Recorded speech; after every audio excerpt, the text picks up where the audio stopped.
Welcome back to Between the Lines podcast with Aiden and Chris. College football, head coaching, declaring for the draft. We're going to talk about it all. Chris, how you doing today, man? Good, Aiden. Got a lot to talk about. Some interesting storylines coming out of the college football playoffs. Obviously, Yep. got a big week 18 coming up for some teams, at least. A lot of teams are resting starters, but it's exciting times. NFL season's wrapping up. We got Black Monday coming on, obviously, Monday Yeah. morning, where a lot of coaches and GMs are going to get the axe. So we'll see what jobs are open. And then off season for some teams, and the playoffs are kicking off for some teams. So exciting times in the NFL and obviously college football. Yeah. Um, so let's talk a little bit about some of these games for college football. First of all, I want to bring up Texas, Arizona State. Now, you and I discussed, I think many people in America were like, this is an easy win for Texas. They probably had the easiest, if not second easiest path to the Final Four going against Clemson and then Arizona State. And quite frankly, probably the most entertaining game of the week happened, which was Texas barely edging out Arizona State. Cam Scatterbo is trying to make a point for himself and say that he's the best running back in the country. I mean, I still don't think that, but he's still had a career game probably. Showed great leadership. Arizona State fighting hard. Um, Texas barely edged him out. I give a lot of respect to Arizona State. This was definitely the team that was proving uh, everything that I talked about last podcast wrong. I was saying how football is just completely different for some of these conferences, and these guys were able to keep up with one of the best programs in the country. Yeah, I think this is a game when you watch it, it seemed like neither team wanted to win, but neither team also wanted to lose. Like there was Yeah, a lot of that's a missed way. opportunity. Obviously, the Texas kicker, Bert Auburn, had a really rough day, missing two field goals, Yes. including a 38-yarder at the end of the game, which would have avoided overtime. Yeah. Ewers looked a little shaky, but it seems like the thing about Ewers is when it's crunch time, he's able to step up. I mean, they had Yeah. fourth That's and what I was gonna 13 in say. the first overtime, and he just threw a seed on a seam route right down the middle for a touchdown. That was Yeah. huge. And then, the first play of their next possession in overtime, he threw a touchdown, and that game Yep. completely flipped in like 2 minutes of Yep. actual time. I mean, it was unbelievable. You Yeah. felt like Arizona State was gonna pull off this amazing upset, and then Ewers kind of just locked in and he got the job done for Texas. I will say though, regardless of who won, this was a really good game for the college football playoffs as a whole because I Yeah. think the whole discourse of this playoffs has been about the seedings and how they can adjust that going forward. Because to be honest, most of the games haven't been competitive, and I think that's just what you get when you're mixing so many different conferences. This also has just felt like a down year for college football in general. Like Yes. in Yes. the last couple years, we had like these amazing face-offs in the national championship between Burrow and Lawrence and Tagovailoa. It doesn't feel like we have that one player who's everyone has their eyes on. I'm not saying that's a bad thing. Yeah. It feels like it levels the playing field. But obviously, the Heisman winner was Travis Hunter, and college. Colorado wasn't even qualifying for the college football playoffs. Then obviously Ashton Genty on Boise State, but that's not a big time program really. Yeah. So this year had a bit of a different feel over even last year. I know Jaden Daniels won the Heisman, but like it Yeah. wasn't an LSU was not overwhelming good. year. They weren't good, and it wasn't like an overwhelmingly insane year. And Caleb Williams won it the year before that, but it just feels like it's been a down couple years for college football. I mean, we had some Yeah. random like TCU went to the national championship game a couple years ago. It was not a Blown bad out. thing. It's just like it just feels like the way that these teams are set up right now. Maybe it has to do with like the constant transferring in the portal and NIL, but I don't know. Regardless, I just think that was a good game for the playoffs as a whole because we followed this game up with essentially a blowout in the Oregon Ohio State game. I know Oregon made it look a little prettier, but that game was over in the first quarter. Yeah. Um, Jeremiah Smith is an absolute Oof, dog. That's just oof. he's. I just it's just amazing to see the Ohio State wide receiver production. I mean, Chris and I could probably list you like 12 studs in the NFL right now that are from Ohio State. He's got like every year there's just a new guy for Ohio State that steps up and becomes an absolute just beast. Um, I'm very, very shocked that it wasn't closer. I'm not surprised that Ohio State could put 41 up. I'm more surprised at the fact that Oregon couldn't put anything up. That's what I was surprised about. I did expect it to be a shootout. I just thought Oregon had a better coaching staff. But to me, I think it was just the players. They stepped up more on Ohio State. I did mention last week. We talked about this a little bit. How I think we believed Ohio State to have a better overall roster, but the reason why they weren't seeded higher and they wouldn't win all their games was because of coaching. And we didn't like Ryan Day, and Ryan Day made a statement this week that he can beat a legitimate team. And you know what? They got a legitimate shot at winning this whole thing. And I hate saying that as a Penn State fan, but I honestly believe whoever wins between Ohio State and Texas wins the whole thing. I think you said that too, Chris. Yeah, I said obviously when we made our picks, college football, I wasn't that locked in on it this year, so I kind of just went with Oregon without too much thought going into it. And I do remember saying that I believe that the winner of the Oregon Ohio State game would eventually win the whole thing. Would And win the whole thing. I don't think that's too far fetched. I mean, I don't think the Yeah, talent has ever been an issue with Ohio State. It was just the aggression and the lack of execution. You know, we saw it in the Michigan game. They were really, really tentative and they got upset at yeah, home. But then in this game, they were just aggressive, just taking shots. It's like amazing what you can do when you push the ball down the field and get it in your yeah. playmaker's hands. Like Jeremiah Just look at Smith them. is, I mean, is he a future number one overall pick? I mean, if he was coming out this year, he definitely would be. Yeah, Maybe and in he's 2 years, and then 18. yeah, he's only a freshman. I mean, and then people forget about Emeka Egbuka, like, he was a huge, huge Yeah, prospect when he got there, like, his stock hasn't really taken off like people thought, but he's still gonna go relatively early in this upcoming draft. He's another yeah, playmaker. So, I think just this game plan of it's simple, but getting the ball into your playmaker's hands down the field is working, and I think they could win the whole thing. I do wanna yeah. talk about Notre Dame, though, because I remember when Yeah, we go made our for it. picks, I did pick them as my, like, one Yeah, upset. that was a Also great interesting to pick. note that all 4 teams who got a bye in this, playoffs lost. I think Lost. that's Yeah. interesting. But, yeah, Yes. I picked Notre Dame and, you know, without really too much rhyme or reason, like, I just like Marcus Freeman. I think they're just a really tough team, and Notre Dame has been in the playoffs countless times in the Brian Kelly era, and most times they just got the doors blown off. And I think that Marcus Freeman brings a little bit of a different style as a coach where Notre Dame is one tough team now, and that's seems like what Yeah. they were lacking. And Brian Kelly left Notre Dame because he didn't think he could win a national championship there and went to LSU. And I mean, that really has not turned out well for either side, for Yep. LSU or for Brian Kelly. I mean, they've regressed since. Obviously, it's hard to match the Burrow days, but they really haven't been anything special.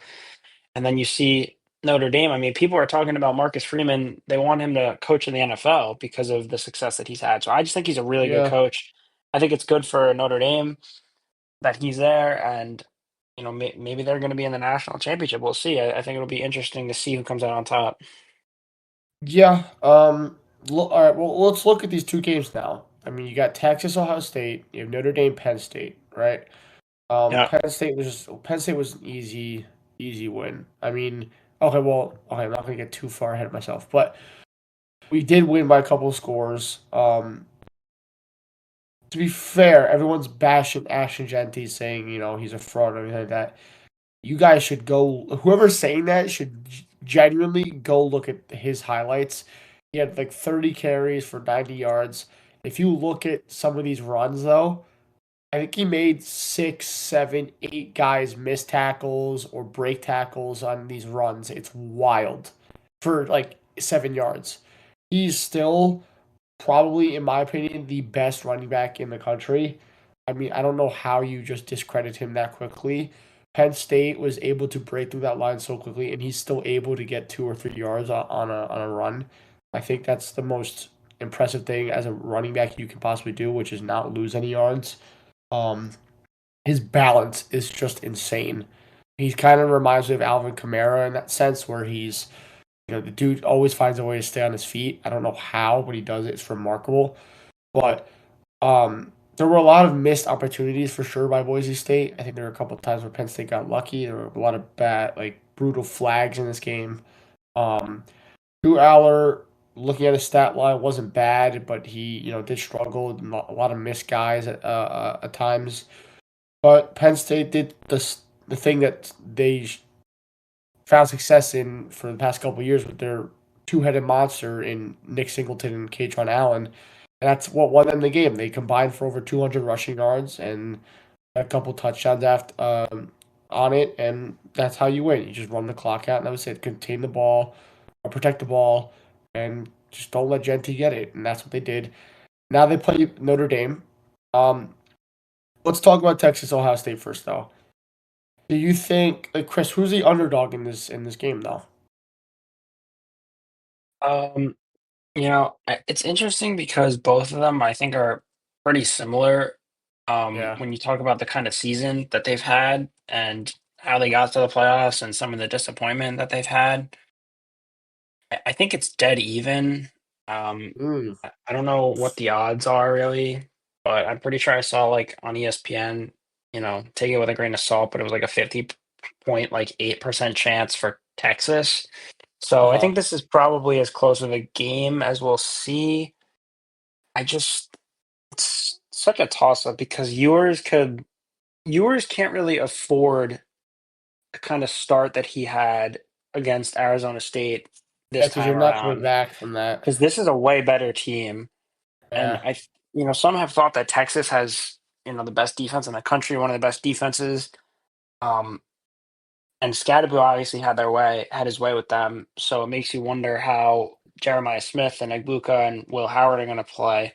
I think if I were having to bet, I'd give a slight edge to Ohio State, but it's such a yeah, toss up that I wouldn't be surprised either way. yeah. Um, I said Texas was gonna win the whole thing, but looking at how they played against Arizona State, like you said, Chris, if Ewers makes a couple errors in the beginning, he threw a pick against Arizona State, he just a lot of missed passes, a lot of missed cues, all that stuff. He can't afford, like you said, to make those early on mistakes because if you think for 1 second Ohio State's just gonna go three and out on a turnover, you're dead wrong. They're getting points out of it at least. If they get maybe if it's like a turnover on downs or a turnover in general 3 times in the first half, that's an easy 17-point minimum for Ohio State, in my opinion. That's a big gap to recover from, especially against Ohio State. I'm taking Ohio State easily. I don't like Will Howard either, but I think purely for the fact of the talent around Will Howard. All he has to do is chuck the ball up and know that his guy's coming down with it. He's got probably the best receiving duo of the last 4 teams here. Actually, he does have the best receiving duo in the last 4 teams here.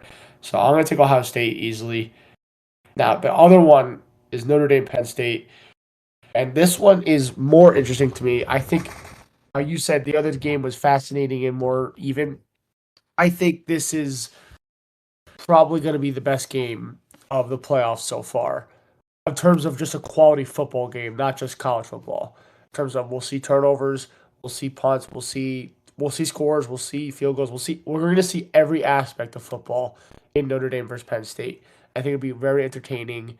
Everybody's gonna be on their toes. Now, who do I believe will win? Penn State has the more complete roster, in my opinion. Right? If you look at stats, that's how I see it. But we talked about you just mentioned Marcus Freeman, Chris. He will outcoach the hell out of James Franklin. Okay, that's not even an overstatement. Whatever. That's not even overreaction. He will smoke him. I promise you that. It's literally gonna be a battle of coaching, and because of that, Notre Dame wins this game, and I hate saying that as a Penn State fan. I think Notre Dame easily wins this game. I think I'm with you there. Honestly, it's not their fault, but Penn State has definitely had the easiest run so I agree. far. Yeah, I agree. They played Indiana, and they just had Boise State, and obviously Boise State had a great year, and but they kind of did what they had to do, and they didn't really have to do much other than slow down Ashton Genty Yeah, enough to the point where and obviously you have to score, right? So like if you're up by a couple scores, then it forces Boise State to find other ways to move the ball down the field. Because Penn State opened the game with like 7 or 8 guys in the box. Like everyone knew yep. that they were going to try to feed Genty. So I agree with everything you said. I like what Marcus Freeman is doing. Riley Leonard's been solid in his transfer to Notre Dame from Duke. Yeah, I like both teams overall.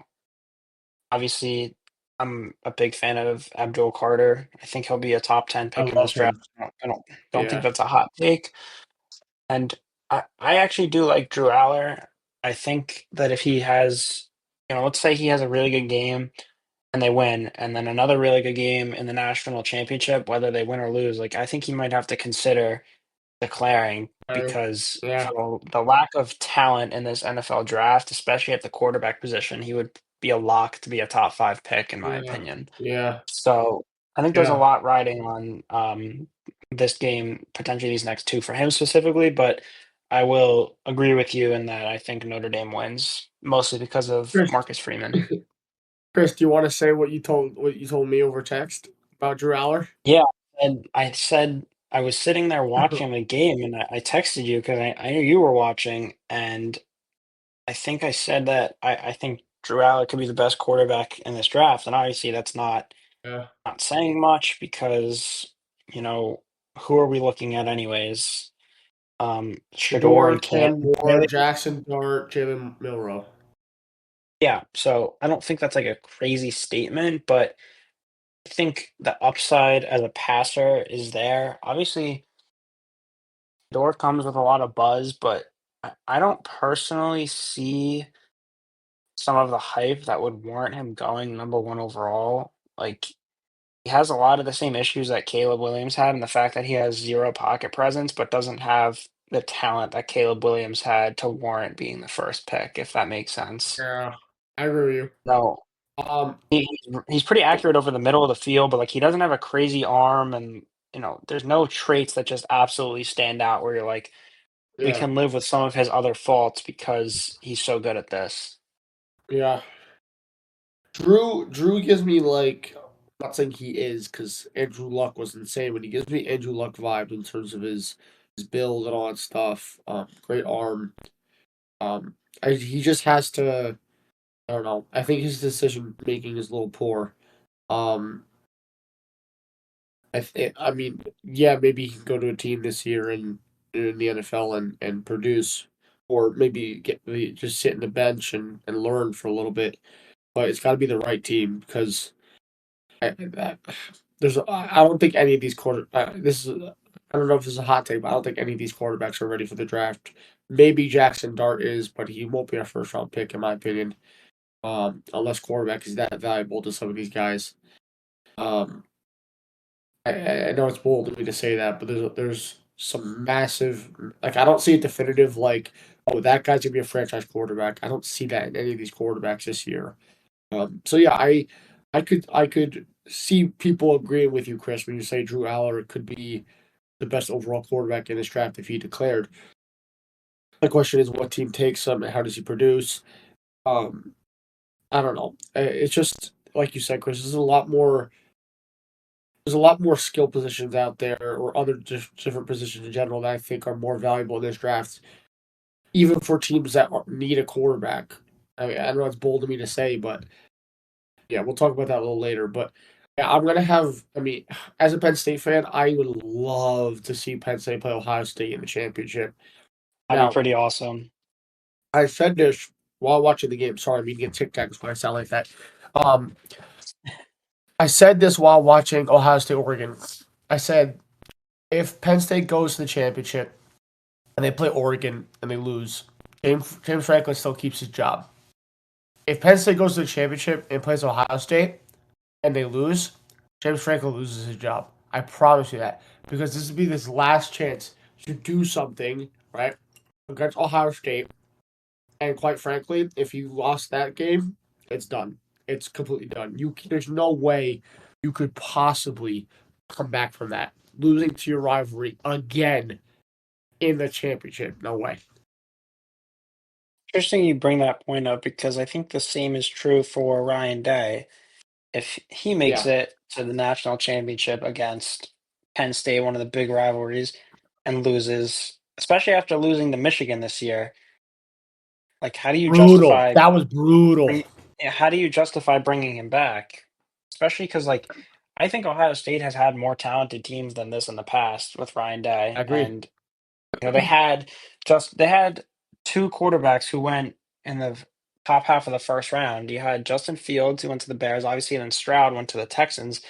And in addition to that, I mean, those teams were just littered with NFL talent. You had Smith Yeah, and Jigba, Garrett Wilson, Olave, Paris Johnson, offensive lineman. I say Jeremy Ruckert because he's on the Jets, but he was a really good tight end in college football. He was a third round pick yeah, for the Jets, like still NFL talent. And I'm sure there's guys that I'm not thinking of right now, but I, I don't know how much more of a leash you give him with, hypothetically 2 huge losses like that. Like those are career yeah, defining losses. yeah. I agree. I don't know. These coaches. I don't know. Maybe if Notre Dame plays Ohio State in the finals, and I think it's fine. I think Day keeps his job, depending on how bad that game is. I mean, could you imagine going to like a Super Bowl though and getting fired for losing? Like that'd be wild to me.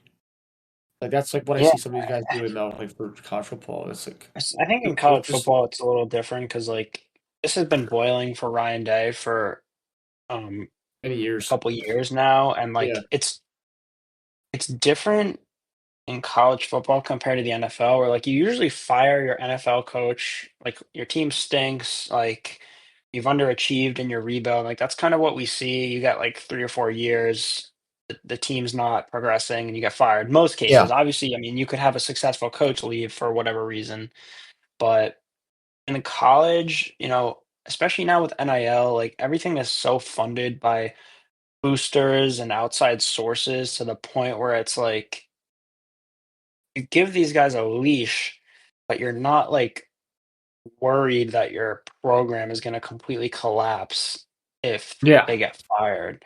Obviously, Right. Alabama's going to step back going from Saban to Kalen DeBoer, but Yeah. that's, about as big of a downgrade as you could possibly have going from like the greatest college football coach of all time to Yeah. just anyone else would be a downgrade. But, if Ryan Day gets fired, like Ohio State's not going to have a problem attracting top talent to that job. Like that's a big time job. Yeah. So I don't know. It'll be interesting. I definitely think if he takes a huge loss to a conference opponent, that's not going to sit well with, Yeah. you know, fans, the boosters, the athletic department, whoever's involved in Yeah. making those decisions. I agree with you. Yeah, we'll veer off now into some NFL news with people declaring, like we just mentioned. Um, I want to bring up one guy specifically because Chris has talked about him on our podcast maybe a week and a half ago or something like that, maybe a week ago. Jalen Milrow, after probably, in my opinion, would you say his worst season, Chris, at Alabama? Yeah, I mean, last year was definitely better for him. This year Yeah, was it not is. good at all. Yeah, I'd say his worst season at Alabama has declared for the 2025 draft over social media. Nothing's official, but he did say on social media he just sent a thank you post to Alabama. Um, I don't know if he's NFL ready. I mean, we just talked about some of these other guys who are going to be top three picks, maybe not even being ready. Um, Chris, go ahead, because this is the guy that you talked about that you suggested should stay another year at Bama. Yeah. Well, it's twofold because I think it's obvious he could use way more development as a passer. Like right now, he's kind of just an Yeah, athlete. The accuracy is not really there, the decision making is not really there, but he's a crazy athlete.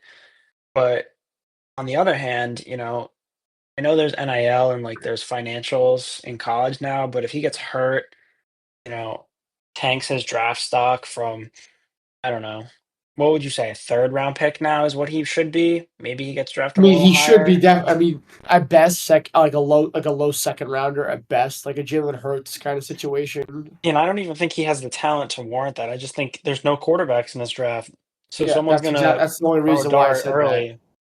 Yeah, But that's the there's a only reason why I huge said keep difference going second round. between, second and third round money compared to seventh round money. I'll bring this up as an example because I'm familiar with it, but Jordan Travis had a really good year for Florida State last year, and I think teams kind of evaluated him as like, maybe a second, third round pick, like not the biggest guy, but had a good program at Florida State, had a really good year, Yeah. and then he had a brutal ankle injury.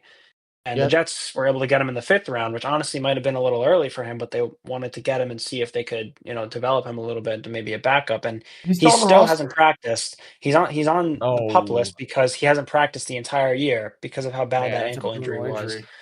Wow. So his whole rookie year was a wash, and now he's going to be going into year two with no preseason reps, no practice reps, Yeah. nothing. And I just think if you're Jalen Milrow and you see the opportunity to go get money, I'm not faulting anyone for doing that. It's it's why a lot of these guys do it is to make a living. Yep. I'm not surprised that that's why he did it, but I think he could have benefited from another year in college. Hopefully, for his sake, he Oh, goes for to a sure. team where he can sit and there's no I agree. immediate need for him to play and he can learn and develop. Like in a perfect world, maybe he goes to like I don't even know because you can't say like Baltimore because Well, Lamar's not going I'll tell you anywhere for the this. I'll foreseeable tell you future. this. But somewhere with an Yeah, older quarterback and a good coach. I'll tell you this. Everybody is buzzing on the Giants media about him, and I'm like, you guys got to stop right now because the Giants are the kind of franchise that would start him immediately because of how desperate they are at Yeah, quarterback if they took him. yeah. Right? The Raiders would do it. The Browns would do it.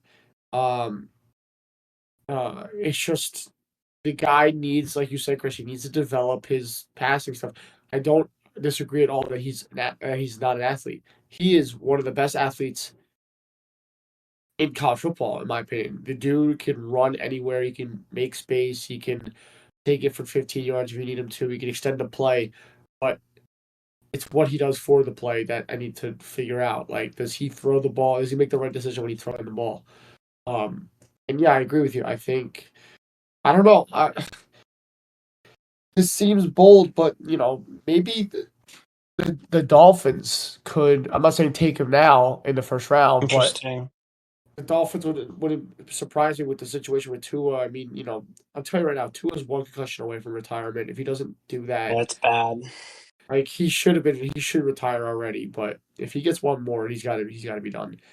Um, the Dolphins are a team I like because I guess you just keep him behind Tua as long Bama former Bama guy as well. A lot of advice. He's got good experience in the NFL. Um, trying to think of other teams that have like older quarterbacks. Um, there's not really many to be fair. Well, the Um, thing that scares me if I'm a team picking high in the draft this year, like I'll use the Giants as an example because I think they're the yeah, best team for the argument I'm trying to make here. So let's say I think you would agree that the way that it's looking right now, Sane and Dable are going to keep their jobs. At least that's yeah, from my perspective. That's what it seems like, unless the Giants lose like 50-0 on Sunday to the Eagles' backups, and they just get embarrassed, which which is not n- impossible. not out of the realm of possibility. But it just seems like John Mara values stability and you know doesn't want all this turnover like his crosstown rivals have had, like the Jets, where we're constantly cycling through front office and coaching staff. But the thing is, if you're going into year four with this pair, and let's say they pick third or fourth, right? Like Uh-huh. it would take a lot for them to get back up to number one. Yes. Patriots could win, but whatever. Well, let's just say the Giants are picking third or fourth for argument's sake, and you need a quarterback. There's no way around it. The free agency options aren't great. Like you don't want to give Mhm. I don't think you wanna rely on Kirk Cousins or Aaron No. Rodgers if he's there. It's time for No. this regime to get their own quarterback. So, Yeah. I think the thing that scares me is they're operating under the assumption that they're here on a year-to-year basis without stability, and they trade, like, multiple high-end assets to move up to the first pick for a Shador or Cam Ward when one of those quarterbacks isn't worth the first overall pick Yeah. much more than trading up for the first overall pick. So, I wouldn't mortgage my future for one of these, but a team like the Giants are, they're desperate. This regime has to save their job, and my last thought is that if you're keeping them for the 2025 season and you draft a rookie quarterback, I think you have to give them 2 years because Yeah. let's say Because you they give let them get a develop him. Shador. So let's say they get a Shador and the Giants go 4-13 next year. Yeah. Rebuilding, really bad year. And John Mara gets fed up with all the losing and fires the GM and the coach. So you're gonna bring in another GM and another coach and Who start maybe didn't want Shador. who didn't draft them and start, it's kinda Yeah. what the Jets did. Like the Jets drafted Sam Darnold. Um, I believe he played 1 year under Todd Bowles. Todd Bowles got fired. Then they bring in Adam Gase, coached him for 2 years, and he got fired. And then they brought in Robert Saleh and Joe Douglas, Yeah. and then they traded Sam Darnold. Like, it's too much turnover for like, how is anyone supposed to succeed like that? Yeah, I agree. I completely agree. And you can't expect it's the same way with a GM head coaching duo and a head coach and quarterback duo works. It's like if you hire a new GM and you have the same head coach, eventually he's going to say, "Hey, I didn't really pick this guy. I want to pick my guy for the head coaching job." And the head coach is going to say the same thing about his quarterback when he comes in if he's brand new. Hey, I didn't really pick this guy. I want to, maybe he does like him, but maybe he doesn't, right? I mean, Abel got set up with Jones, and respectfully, Dable in his first year was phenomenal to me, and I think he put the maximum output of Daniel Jones he possibly could when we went to the playoffs, which was 15 total touchdowns. So no, I don't think Dable ever really wanted Daniel Jones as his quarterback. Now, I watched the Hard Knocks documentary. It was so interesting to me seeing this kind of stuff because the Giants had a special Hard Knocks where it was just their off season. Um, And Dable is raving about Jaden Daniels. He's raving about him. Like, I love him. He did talk about Malik Neighbors a lot too, but Dable knew that he did not want Daniel Jones, and this was far after they made that deal with him and let Barkley go.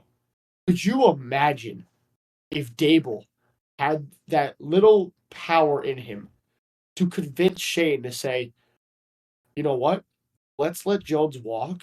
Let's give up everything we could for Jaden Daniels. I'm not saying that Washington would have given up everything. I'm not saying that the Bears would have given up everything, right? Because those were two teams that also needed a quarterback. But there was no um effort to say, yo, I don't like. I don't want this guy as my quarterback. I don't know what Joe Shane saw in getting rid of Barkley and keeping Jones. I've said this ever since we did the deal. Joe Shane's thought process was that the running back is the least valuable position in sports, in football, I mean. And quite frankly, Saquon Barkley, Derrick Henry, and Josh Jacobs just proved him wrong and many others wrong. Um, if you're the Giants in this draft, if Dable really likes Shador that much, I guess you go get him. But I don't. I'm not a fan of him, and I know a lot of fans want him and all that stuff. I just think he's gonna be so problematic. He's just like it's like putting the car. This is so weird, but it's like putting the Kardashians on a football team. It's gonna have a whole family surrounding them, bro. Yeah, I mean, it's not the kind of attention that the Giants need, and Yeah, I feel like the same way about the Jets, where like if you're gonna be bad, can you just at least be boring? Like I don't yeah. want all these headlines. Obviously, it comes with the Headlines, New York just market, but like yeah, just be a boring, awful team and just work on your rebuild. Like I don't want to hear all this junk. It's just so yeah. obviously it's just for clicks and like these stories fade, but obviously the Giants tried really hard to trade up to the third pick last year for Drake May, and there was no way They, the they too. Patriots were That was the gonna. other thing. Yeah, Yeah, like They the like Patriots were they never going to move with them, and I highly doubt Washington would have ever moved with them. So it was. yeah. I think their process last year was fine. Like if you don't believe that JJ McCarthy or Bo Nix was the answer or Penix, and to be honest, like I don't think either of those would have worked out with the Giants. You sit I there think and they you all take have the been best player terrible. available, which is Malik Neighbors, and that's been a great pick. He's a great player. It's just I think they're gonna have to, make an uncomfortable move and go get their guy because they can't go into next year with no real answer at quarterback. Like you have to get Yeah, someone. You can't go in there. yeah.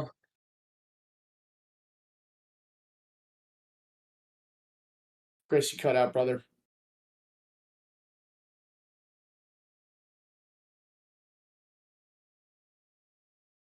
Sorry, can you Oh, hear me? you're good. Yeah, you're good. You're good. You're good. Well, I was just saying, like, feels like they have to go their guy this year because you can't go into 2025 if you're gonna give them another year to run the team. You can't go into 2025 with some sort of Yeah, bridge quarterback like Carson yeah. Wentz or Drew Lock or whoever else is out there, and I don't think Kirk Cousins would be a good move at all. Oh, it'd be So it poor just move. feels like the Giants' best hope is to somehow get back up to a top 2 pick, and if Yeah, not, I would not be surprised at all if they traded up into the top 2. yeah. I mean, I just, I wouldn't. This is bold to me to say, but I wouldn't. I would. I don't know how Dable feels. It's obviously gonna be whoever Dable likes. Hopefully, Shane and him are on the same page about it, and they just make a deal, like you said, to go up higher and get Cam Ward or Shador. But I quite frankly like Jackson Dart. This sounds weird, but I like him. I feel like he's got a name for New York media, I guess. I don't know. I think he'd be like a guy you could take in the second round and you could still draft at another heavy needed position in the first round and not have to give up anything. That's my thought process on it is maybe get Will Johnson, maybe get Will Campbell to fill out the line more, or find your corner one because Deontay Banks is not the corner one. His lack of effort is abysmal. Um, there's a lot of talent outside of the quarterback position this year, I feel like, but it ranges. I'm not saying like there's one specific position that stands out more than the other, but there are a lot of guys everywhere that could easily fill some holes for the Giants. And you could grab a guy like Jackson Dart or not Jalen Milrow. I don't like him, but Jackson Dart is a guy that I like with his arm talent. But yeah, I mean, if you make a trade for Shador or Cam Ward, you're easily giving up like like Panthers, what the Panthers got in exchange for with the For the Bears, Yeah, the I know what the you Bryce mean. Young, Bryce Young pick. Yeah. Um, you got to give up like 2 or 3 years of your draft stock, and it's just wild to me. Are the Giants willing to do that? I don't know. I don't know. If I'm them, no, you shouldn't. Not at all. I don't think anybody in their right mind should be doing that, regardless of who the first pick is. It's just because if I know it's like, oh, he's a guaranteed lock, he's the best guy. But what if he isn't?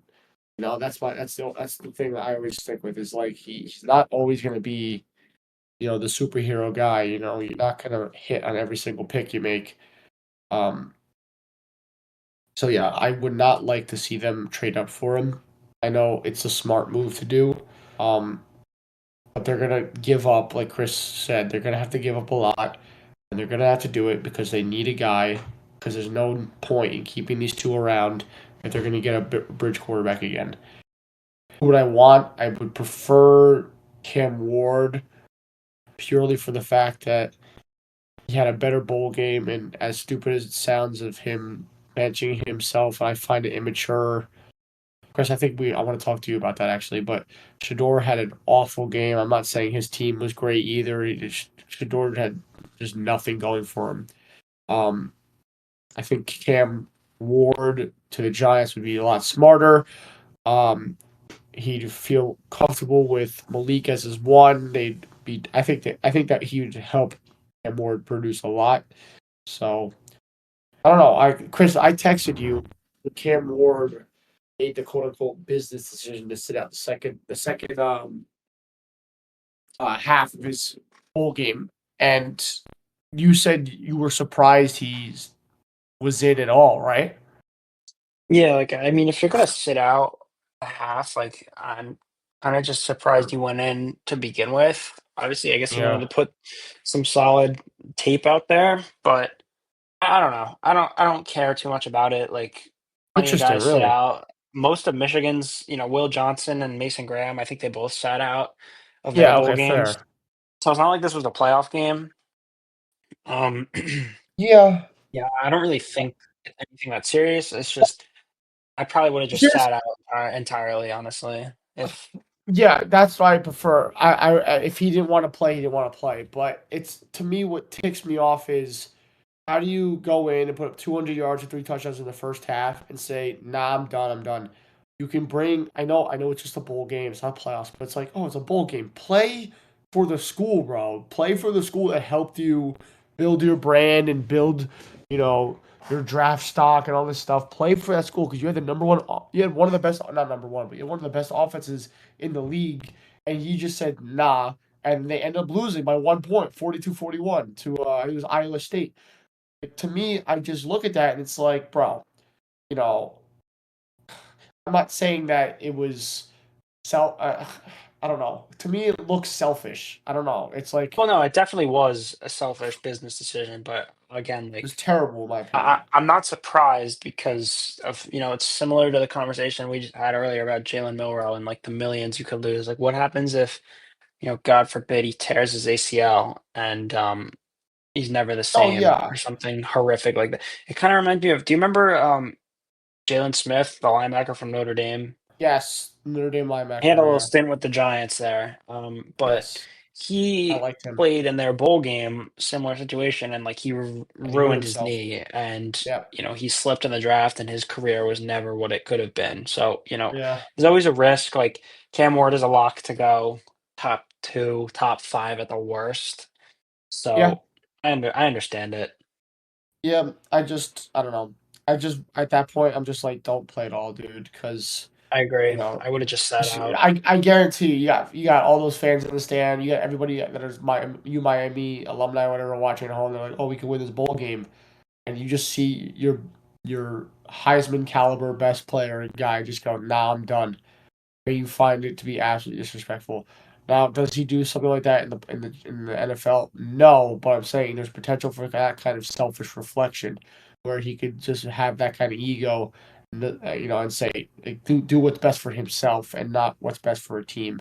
So that's my only alarming thing about Cam Ward. Maybe it is just me being crazy, and this is just what college football is now. And some of these guys like to play a quarter or a half for the draft or whatever. Fair enough. But to me, I just found it disrespectful. I found it selfish. I found it immature. I think he should have played or just not played at all. So we're gonna talk now about GMs and coaches. Chris wanted to get into it a little bit with New York GMs and coaches. We just talked about the Giants for a little bit, but Chris, you want to bring up the Jets for a little bit and what the offseason is gonna bring? Yeah, so obviously wholesale change is going on in Florham Park. It's been going on for a couple weeks, couple months. I mean, Saleh got fired in October, which was crazy, and then Joe Douglas was fired, I think, early December. I can't remember the Yep. exact. It might have even been earlier than that. He's been gone for a couple weeks, so I kind of like the thought process here of just cleaning house and allowing yourself the ability to go speak with as many candidates as possible. They've already interviewed four GMs who are obviously you can't interview anyone that's under contract right now or during the Right. season, but they've gotten four GMs who are not in football currently. Obviously, Lewis Riddick from ESPN was last night. I feel like he gets interviewed every cycle but never gets hired. Um, they had interviewed Falcons old GM, the director of the Senior Bowl, which was a crazy one, and then I Wow. believe an executive who worked for the Titans. So they're kind Uh-huh. of I like that they're casting a wide net search. Like I'm fine with it. You talk to as many people as you need because you can't mess this one up again too.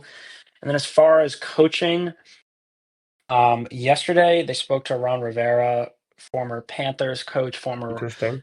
Commanders, Redskins coach. Wouldn't be my favorite, but I sense the theme here is trying to find guys who have had coaching experience. I think that's what they want ideally. So, not a great candidate, not someone I'd be excited if they hired. Frankly, would be a little disappointed, but I don't think that that's, a legit candidate for the job. And then the big one, woke up to some news this morning that Mike Vrabel was going to be in Florham Park today interviewing with the Wow. Jets. I think he's the consensus top coach available. Yeah. I like that the Jets were able to get him in the building while the season's still going on, while the players are still there. Not so he can like interact with the players, but just kind of see the facility and get a quick sense of like how everything's done, Yeah. observe the facilities, the practice field, all that good stuff. So I do like that they were proactive in getting to speak with him because other teams could be doing the same. You know, the Bears and the Saints specifically, they're kind of in the same boat as the Jets where they could be speaking to coaching candidates right now, and I haven't seen anything that they're Yeah. doing that. So No, not yet. obviously, it's a weird dynamic because, Jeff Ulbrich and co are still employed, but, like, they know that this is it for them and all the players. Like, Yeah. this is it's a messy situation, but I like the process that the Jets are going through right now, where they can bang out some of these interviews, and then, as we go through January and some of these teams start getting eliminated from the playoffs and whatnot, they can start speaking to some executives and coaches from, the Lions or the Chiefs or Yeah. Buffalo or anything like that. So, obviously, in a perfect world, I'd like Mike Vrabel to be hired today, and he could assist with the GM search, but obviously that's not gonna happen. He's gonna take his time, meet with other teams. It's gonna be a little bit of a longer process, but I think the way they're going about it right now is, dare I say, smart. The Jets don't Yeah. typically operate with a lot of logic, but I like how this is going so far. Yeah. I agree with you. I think I like Vrabel a lot, though. Vrabel is literally exactly what you were talking about, Chris, of what you wanted in your next head coach of a guy with experience, a guy who's done it before, a guy who's built something. Um, he's been to the playoffs. He's got experience at most levels of the NFL season, I guess you could say. Um, he's kind of got that, he's a former player as well. So he's got that like kind of like similar to Dan Campbell, kind of with that grit. So I think he'll be great. I want to ask you this: Rodgers and Adams are gone. Do you believe that? Yeah, yeah, Okay, I think that's that's the first probably the part of my most. question. Yeah, I think that's probably the most likely outcome. It just seems like Aaron Rodgers has kind of exhausted everyone Okay, in the building. Obviously, comes with a lot of money attached. So the sooner you can get rid of that money, the better set up the next regime is. Now, maybe Mike Vrabel's in his interview today, and he says he wants, I want 1 year of Aaron Rodgers, and we find our quarterback of the future this year, next year. I guess that's a interesting. possibility.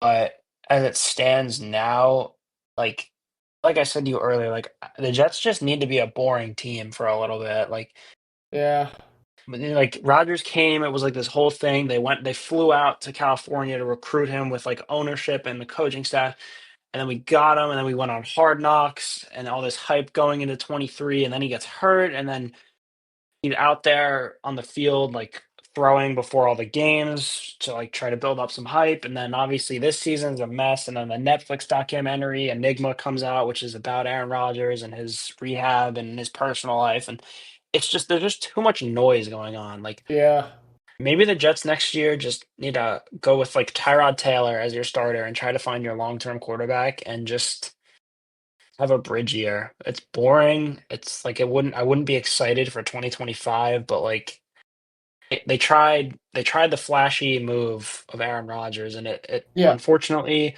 I think him getting hurt ended any possibility of it working. Because 2023, they still had the elite defense, where now that's completely vanished, yeah. and I don't know. It's unfortunate It because I stinks. think It if he stinks. stayed healthy, it would have worked, and they would have had a better year. Yeah, it stinks though about the timing of the defense and the offense though, because the offense shined a little bit more the last half of the season, and the defense was phenomenal in the beginning, but with Salah, and they just kept dying off, and then they completely flipped around. So it's like if you had them both. Same time, you guys could have definitely been competing in some of these really close games you had. Yeah, Um, and hold some of these fourth quarter leads that they've been blowing. yeah, Like they yeah, were like 1-7 in these one score games. And I think the problem is, you know, 2022, like they had this unbelievable defense, you know, rookie of the yeah. year, Sauce Gardner, all pro Quincy Williams stepping up into his own, Bryce Huff coming into his own. Like that was an elite defense. Right. 2023, pretty much more of the same. Another great year from Sauce.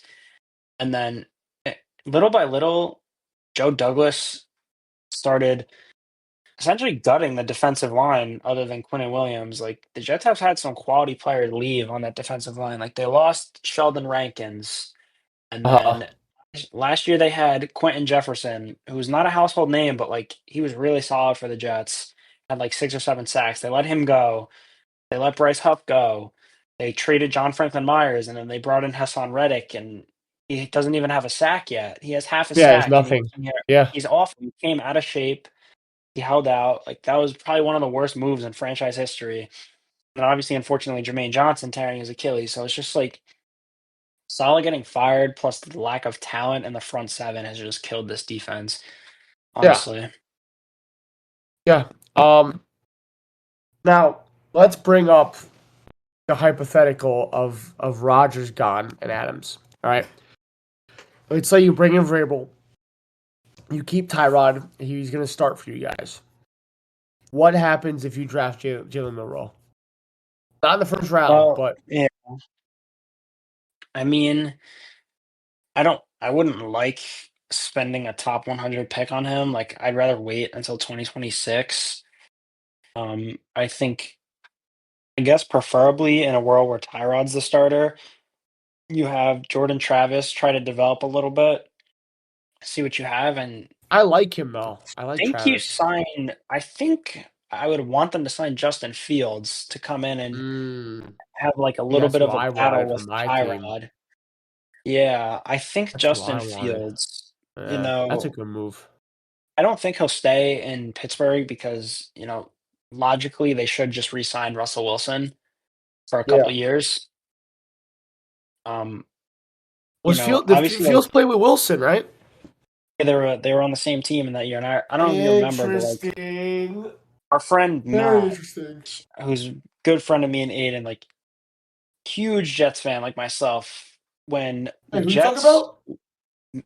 Matt, Oh, you talking about Matt? Yeah. um, Okay. yeah, huge Jets fan like myself, and I remember when the Jets cost themselves Trevor Lawrence, and we were like, all right, like on to Justin Fields, and he had that crazy playoff game where he threw like 6 touchdowns and he had that bomb Yeah. to Olave. Yep. That Like, absolute seed. okay, like all right, like maybe this will play. Like so, I think we kind of wanted him because like I didn't want Zach Wilson and I didn't Right. want Trey Lance. Um, yeah, I don't know. Maybe Justin Fields comes in with Tyrod to form a little bit of a maybe a little more exciting quarterback room. I don't know.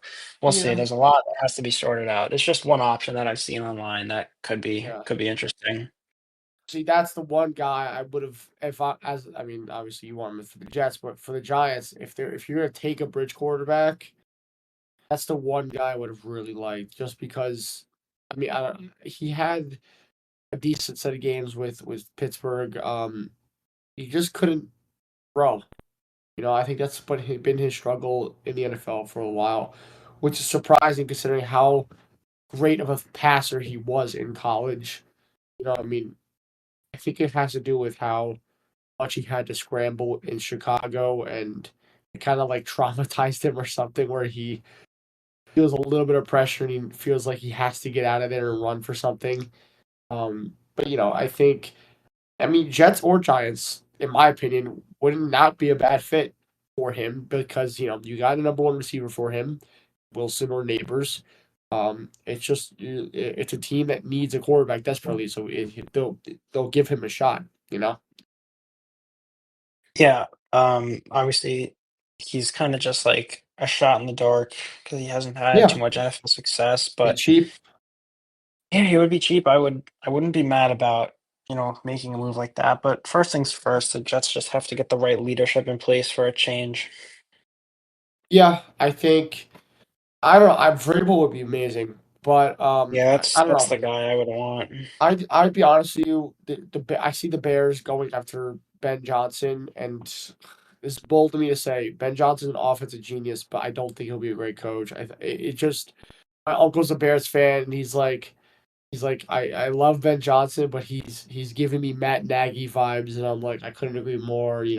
Matt Nagy was offensive coordinator for the Chiefs, and he went to the head coach of the Bears for a couple of years, and obviously Matt Nagy was a genius with the Chiefs. Got to the Bears and was just abysmal, right? And we talked about this a couple, like I think last podcast we talked about certain coaches were meant to be coordinators, and certain coaches were meant to be head coaches, and Chris talked about how you want to work your way up the food chain and become one of those 32 jobs.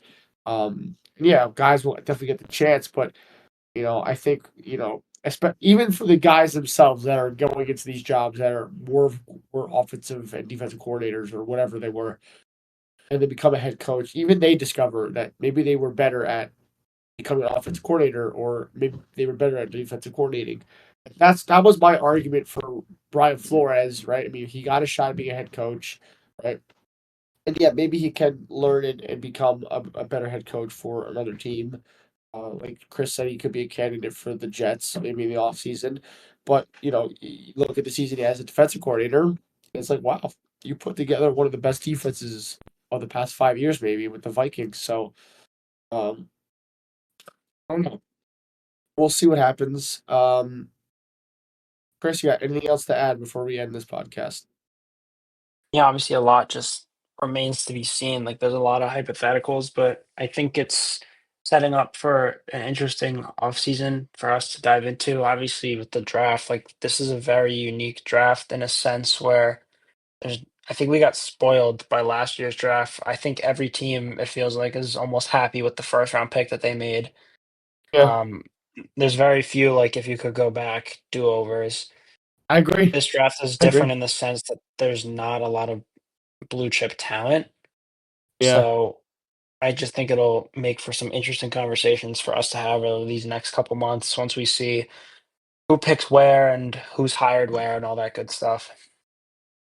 Yeah, I agree. I'm looking forward to it. I love draft season, like in April, bro. We're gonna talk about so Great. much. It'll be amazing. Yeah. Chris and I were always afraid of like what's gonna happen in this like kind of dead zone right now, but we can talk about NBA and stuff like that and a little bit more. But as playoffs come to an end, we'll just go right into draft stuff for NFL. I mean, God, it's so fun. We're gonna end it there. Chris and I will be back probably next Friday with an episode. Hopefully week 18 goes well. Some of our picks go well. I guarantee you, Chris, some team that was in the playoffs this week gets knocked out for sure. Like in NFL, I mean, like had a wild Yeah, card no, I spot. could see it.